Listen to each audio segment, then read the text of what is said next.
जय माँ विश्वम्भरी। माँ विश्वम्भरी तीर्थ यात्रा धाम का चौथा उद्देश्य है प्रकृति।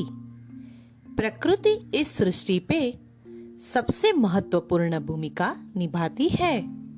हमारा मन जब भी उदास होता है तब हम प्रकृति को देखें तो हमारा मन प्रसन्न हो उठता है। तो ऐसा क्यों होता है, कभी किसी ने सोचा है?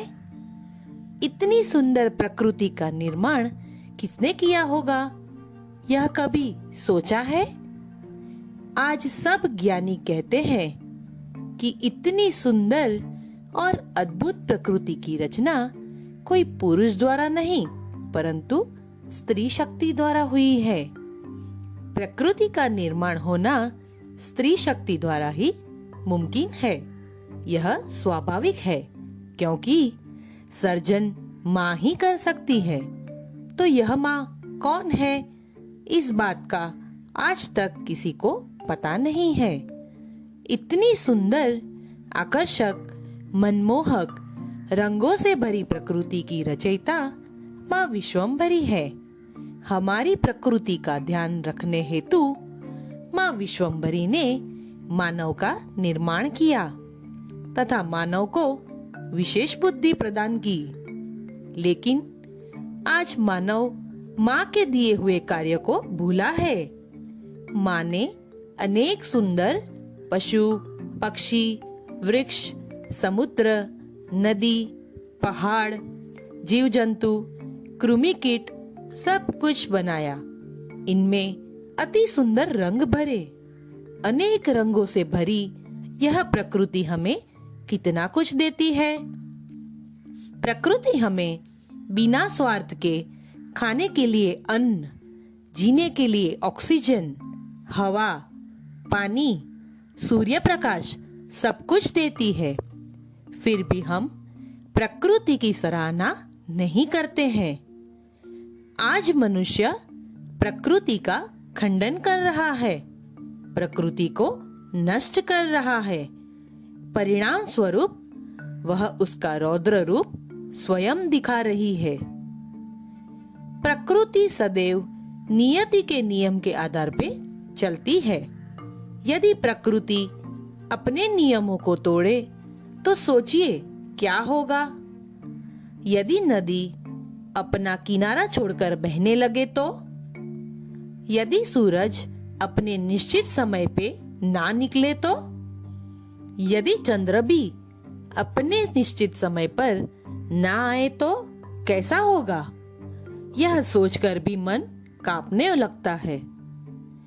माँ विश्वम्भरी ने पूरे विश्व के लिए एक समान नियम बनाए, परंतु पशु, पक्षी, जीव जंतु, प्रकृति, इन्हें छोड़कर एक मानव ही ऐसा है जो इस नियम को तोड़ रहा है। मानवी को अत्यंत धूप लगने पर वृक्ष की खोज करके उसकी छाया में बैठना तो चाहता है, परंतु उसे काटने के लिए वह क्षण भर भी सोचता नहीं है। मानव अपने श्वास से शुद्ध हवा लेना तो चाहता है, परंतु मीलों तथा फैक्ट्री द्वारा हवा को प्रदूषित भी कर रहा है। मानव पानी तो शुद्ध पीना चाहता है, परंतु गंदगी को पानी में फैलाकर प्रकृति के साथ अन्याय भी कर रहा है। मनुष्य पशुओं की बलि चढ़ाकर उन्हें अपना भोजन बना रहा है, परंतु एक बार भी नहीं सोचता कि वह पशु की चीख कितनी दर्दनाक होती है। यह अबोल जीव की हत्या करने का अधिकार मनुष्य को किसने दिया? मनुष्य यह ना भूले कि वह स्वयं भी इस सृष्टि का मेहमान है। पृथ्वी लोक पे आकर एक ना एक दिन सबकी मृत्यु निश्चित है। तो फिर मानव अपना अधिकार हर जीव पे कैसे लगा सकता है?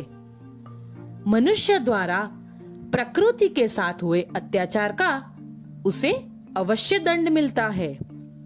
वृक्षों को काटने का दंड, प्रदूषण फैलाने का दंड, गूंगे निर्दोष जानवरों को मारने का दंड, यह सभी दंडों को मनुष्य को भुगतना पड़ता है। प्रकृति भी रोती है, चीखती है, यह पुकार करती है कि मेरा विनाश ना करें। प्रकृति अपना रौद्र रूप दिखा रही है, क्योंकि आज प्रकृति का खंडन हो रहा है। मानवी अपनी सुख सुविधाओं के लिए प्रकृति को नष्ट कर रहा है। प्रकृति को बचाए रखना एवं उसको सजाए रखने का दायित्व मनुष्य का ही है। मनुष्य प्रकृति पे अपना अधिकार समझकर बैठा है, परंतु प्रकृति माँ विश्वम्भरी द्वारा दी हुई भेंट है, ना कि मनुष्य को मिली हुई कोई संपत्ति। किसी ने कहा है कि प्रकृति तेरा रूठना भी जरूरी था, इंसान का घमंड टूटना भी जरूरी था। हर कोई मानव खुद को खुदा समझ बैठा था, हर कोई मानव खुद को खुदा समझ बैठा था। यह शक दूर होना भी जरूरी था। आज प्रकृति द्वारा मिले दंड से हम सब परिचित हैं। कहीं पे दुष्काल तो कहीं पे अकाल, कहीं पे भूकंप तो कहीं पे बीमारी। आज इसका सबसे बड़ा उदाहरण है कोरोना वायरस। सूक्ष्माति सूक्ष्म कोरोना नामक विषाणु ने सारे विश्व में हाहाकार मचा दिया है। लोग घर पे बैठने पे मजबूर हुए हैं। यह कोई सामान्य बात नहीं है। माँ के एक इशारे से इस वायरस का दंड आज मानव भुगत रहा है। मानव जाति को सबसे बड़ा सबक मिला है। मानव अपने ही घर के पिंजरे में बंद है। माँ विश्वम्भरी ने प्रकृति की पीड़ा को ध्यान रखते हुए मानव जाति को चेतावनी दी है कि ऐ मनुष्य, तू संभल जा, वरना परिणाम भुगतने के लिए तैयार हो जा। आज प्रकृति कितनी प्रसन्न है। चारों ओर हवा शुद्ध हो गई है। पशु पक्षी खिलखिलाते हुए चारों तरफ घूम रहे हैं। जिस गंगा को करोड़ों का खर्चा करने पर भी मानवी साफ करने में असफल रहा, उसी गंगा को महाशक्ति के एक इशारे से शुद्ध किया गया। पंखियों के कलरव की अद्भुत आवाज सबके मन को मोहित कर रही है। आसमान में तारे जो दिखाई देने बंद हो गए थे, वही तारे आज फिर से दिखाई दे रहे हैं। जिस पर्वतों की चोटियों को प्रदूषित हवा ने छुपा लिया था, वही सुंदर पर्वत आज दिखने लगे हैं।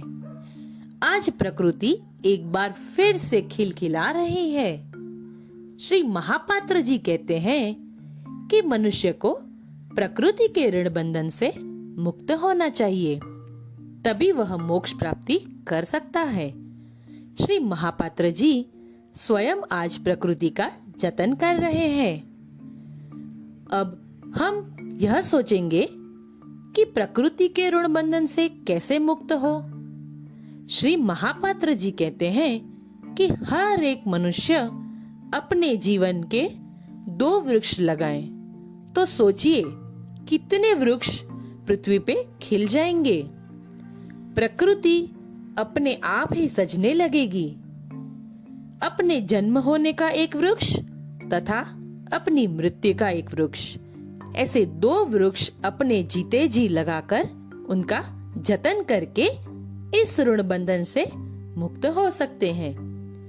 प्लास्टिक का उपयोग करना बंद करें।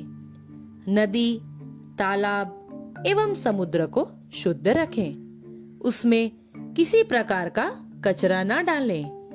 त्योहारों के समय में मनुष्य पानी में मूर्तियों को विसर्जित करके कितना प्रदूषण फैलाता है।